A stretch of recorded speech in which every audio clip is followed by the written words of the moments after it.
જય ગૌ માતા।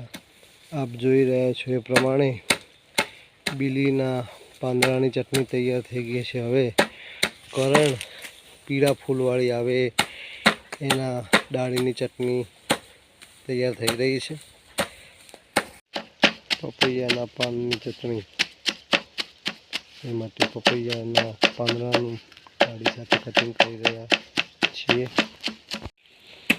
લાલ જાસૂદના પર્ણની ડાળીઓનું કટિંગ કરીને પાંદડા સાથે એની પેસ્ટ બનાવવા માટે તૈયાર કરી રહ્યા છીએ। ગલગોટાની ડાળી ફૂલ સાથે એની પણ પેસ્ટ બનાવવા માટે એનું બારીક કટિંગ કરી રહ્યા છે હરેશભાઈ। કણજીના પાન કાપીને એને ગ્રેવી તૈયાર કરી રહ્યા છે।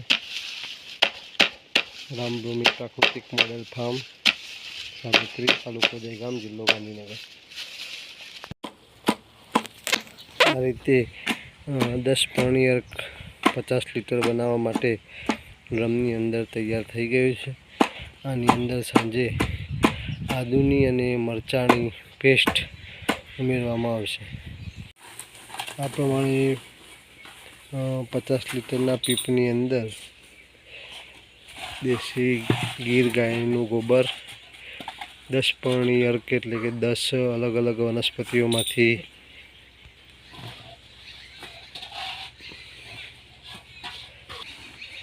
એ પ્રમાણે ગૌમૂત્ર, છાણ, 10 પાણી એટલે 10 અલગ અલગ વનસ્પતિના પાંદડા બધું જ અંદર મિક્સ કરી અને 10 પાણી અર્ક તૈયાર કરવા માટે મૂકી દીધું છે। જય ગૌ માતા।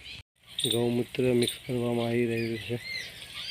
5 લીટર ગૌમૂત્ર, 2 કિલો દેશી ગીર ગાયનું છાણ અને 10 અલગ અલગ વનસ્પતિઓના પાનની ચટણી મિક્સ કરી છે।